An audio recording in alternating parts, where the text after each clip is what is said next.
درود پاک کب کب کہاں کہاں اور کیسے کیسے کام آتا ہے۔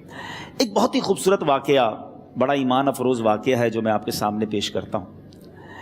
ایک دوست نے اپنے ایک دوسرے دوست کو قرض دیا، اور جب اس نے قرض دیا تو وہ قرض ایک بڑی اماؤنٹ تھی، 3000 دینار۔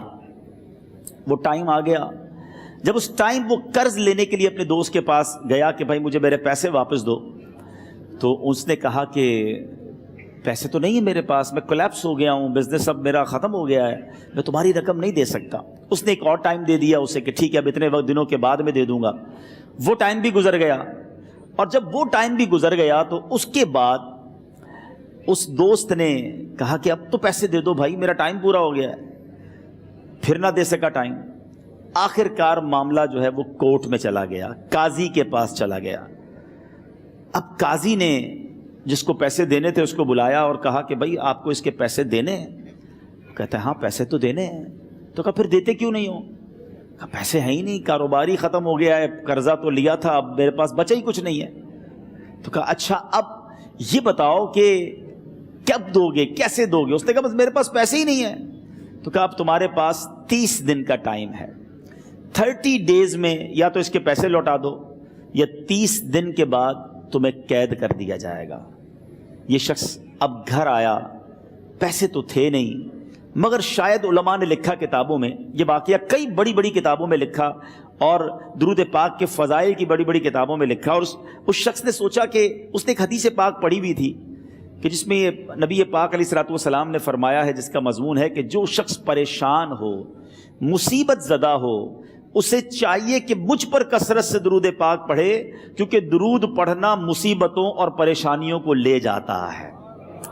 اب اس عاشق رسول نے سوچا اور تو کچھ ہے نہیں، اب میں درود پاک پڑھنا شروع کرتا ہوں۔ صبح سے لے کر شام تک وہ درود پاک پڑھنے لگ گیا۔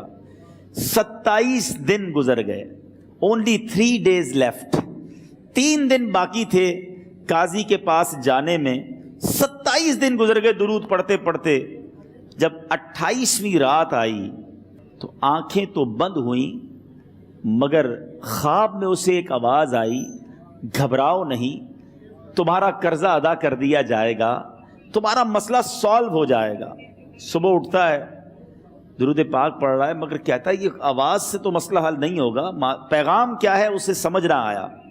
28واں دن گزر گیا، 29ویں رات آ گئی، مگر اب آنکھیں بند ہوئیں اور قسمت جاگ اٹھی۔ نبی پاک صاحب لولاک صلی اللہ تعالیٰ علیہ وسلم خواب میں تشریف لائے، اور پیارے آقا صلی اللہ تعالیٰ علیہ وسلم نے فرمایا گھبراؤ نہیں، علی بن عیسیٰ وزیر کے پاس جاؤ، وہ تمہارا قرضہ ادا کر دے گا۔ اب یہ عاشق رسول صبح اٹھا تو ویری فریش، حشاش بشاش کہ اب تو کام ہو گیا، نبی پاک نے خواب میں آ کر بشارت دی ہے۔ مگر پھر ذہن میں سوال آیا کہ علی بن عیسیٰ کے پاس جاؤں گا تو ثبوت کیا ہے، پروف کیا ہوگا؟ میں جا کر اس کو کہوں گا کہ میرا قرضہ دے دو، تو ایسے تو قرضہ نہیں دے دینا، اور میں نے اس کو کہا کہ مجھے نبی پاک نے خواب میں کہا ہے، اور اس نے اگر مجھ سے کوئی نشانی مانگی تو میں نشانی کیا دوں گا؟ آخری دن تھا، 29واں دن تھا، وہ بھی درود پڑھتے پڑھتے گزر گیا۔ 30th نائٹ آ گئی، صبح وہ دن ہے جب عدالت میں جانا ہے۔ اب اس رات پھر نبی پاک علیہ الصلوۃ والسلام خواب میں تشریف لائے، اور آقا علیہ الصلوۃ والسلام نے فرمایا کہ علی بن عیسیٰ وزیر کے پاس جاؤ، وہ تمہارا قرض ادا کر دے گا۔ کہ حضور چلا تو جاؤں گا، لیکن اگر وزیر نے مجھ سے کوئی نشانی طلب کی تو میں کیا جواب دوں گا؟ پیارے آقا علیہ الصلوۃ والسلام نے کمال کا ارشاد فرمایا کہ علی بن عیسیٰ سے کہنا کہ تم روزانہ فجر کی نماز کے بعد 5000 بار درود پاک پڑھتے ہو، یہ راز فقط تم جانتے ہو اور تمہارا رب جانتا ہے۔ اب یہ جب صبح اٹھا تو ایک نشانی بھی مل چکی تھی۔ عدالت میں جانے سے پہلے وزیر کے دربار میں پہنچ گیا، اسے یہ ڈر تھا کہ آج پیسے نہ لوٹائے تو سزا ہو سکتی ہے۔ جب وزیر کے دربار میں پہنچا تو وزیر اپنے مشیروں کے ساتھ بیٹھا تھا۔ کہا مجھے آپ سے بات کرنی ہے۔ کہا بتاؤ کیا بات کرنی ہے؟ کہا میں ایک پیغام لایا ہوں آپ کے لیے۔ اچھا کس کا پیغام لائے ہو؟ کہا میں نبی پاک جناب محمد مصطفیٰ صلی اللہ تعالیٰ علیہ وسلم کا پیغام لایا ہوں۔ وہ عاشق رسول وزیر تھا، کہتا بتاؤ میرے آقا نے کیا پیغام دیا ہے؟ کہ حضور میں 3000 دینار کا مقروض ہوں، آج آخری دن ہے اور میرے آقا نے مجھے بشارت دی ہے کہ آپ سے کہوں کہ آپ میرا قرض ادا کر دیجئے۔ علی بن عیسیٰ کہتا ہے کوئی ثبوت ہے آپ کے پاس؟ ہے کوئی دلیل بھی ہے آپ کے پاس؟ میں کیسے مان لوں کہ آپ کو نبی پاک علیہ الصلوۃ والسلام نے بھیجا ہے؟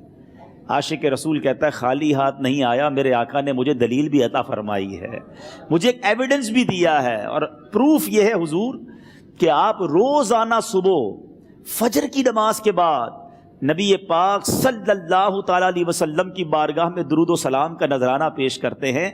جب تک 5000 کا عدد پورا نہیں ہوتا آپ اس وقت تک کسی اور سے بات نہیں کرتے، اور اے وزیر صاحب یہ راز صرف آپ کو پتہ ہے اور آپ کا رب جانتا ہے۔ اللہ اکبر۔ وہ وزیر تو جس کو کہے نا جھوم اٹھا، ایسا عاشق رسول وزیر تھا جو روزانہ صبح 5000 درود پڑھتا ہو، اس کی تو عید ہو گئی نا۔ وہ کہتا ہے مرحبا یا رسول اللہ، میرے آقا نے میرے درود قبول کر لیے، اس سے بڑھ کر میرے لیے سعادت کیا ہوگی۔ اب یہ وزیر اپنی سیٹ سے اٹھتا ہے، اپنے کمرے میں جاتا ہے، تھوڑی دیر بعد واپس آ کر اس عاشق رسول کے ہاتھ میں 3000 دینار رکھ کر کہتا ہے حضور پہلے 3000 دینار تو نبی پاک کا حکم کی میں ادب سے بجا لاتا ہوں، میرے آقا نے جو حکم فرمایا یہ 3000 دینار آپ کو پیش کرتا ہوں، حضور ایک اور 3000 دینار لیجئے۔ میرے گھر آپ آئے، اتنی اچھی خبر سنائی، آپ نے قدم رنجا فرمایا، یہ 3000 اس کا نذرانہ ہے، اور ایسا کیجئے 3000 اور لیجئے، اس سے اپنے بچوں کے لیے کچھ چھوٹا موٹا کام شروع کیجئے، اور ایک وعدہ کر کے جائیے آج کے بعد زندگی میں آپ کو جب بھی کوئی کام پڑے میں آپ کا بھائی ہوں، مجھے یہ خدمت کا موقع دیجئے گا۔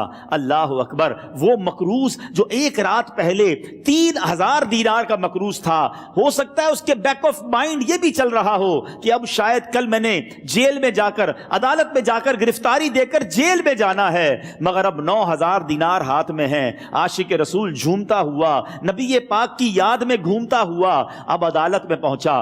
عدالت میں everybody expecting over there کہ آج اس نے آنا ہے اور آ کر کہنا یہی ہے کہ پیسے تو نہیں ہیں، گرفتار کر لو، مگر جا کر اس عاشق رسول نے 3000 دینار جج صاحب کے ہاتھ میں رکھ دیے۔ قاضی کہتا ہے پہلے تو یہ بتاؤ پیسے آئے کدھر سے؟ تم تو کہتے تھے غریب ہوں، تم تو کہتے تھے کاروبار نہیں ہے، ایک مہینے میں اتنی بڑی رقم کا انتظام کیسے ہو گیا؟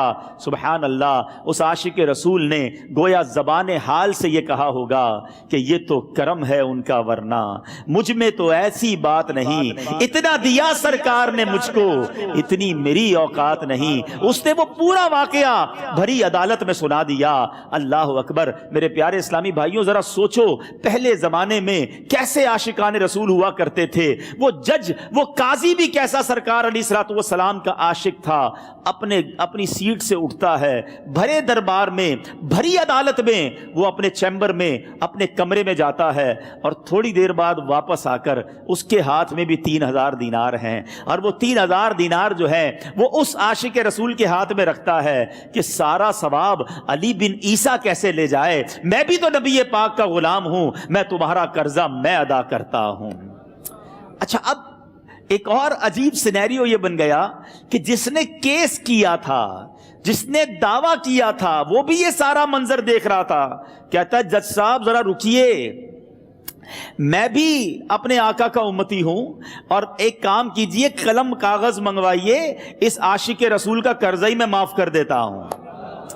اچھا اب عاشق رسول نے وہ واپس 3000 دینار جو جج صاحب نے دیے تھے وہ واپس جج صاحب کو دیے کہ حضور یہ پیسے آپ ہی رکھ لیں، قرضہ ہی معاف ہو گیا، اب آپ کے پیسے کا میں نے کیا کرنا ہے؟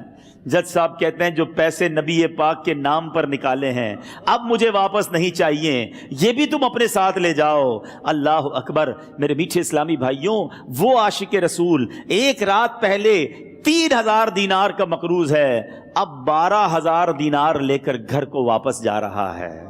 اس ایک واقعے کے اندر جو ہم سب کے لیے درس ہے، جو ہم سب کے لیے پیغام ہے، شاعر لکھتے ہیں نا، دکھوں نے تم کو جو گھیرا ہو تو درود پڑھو،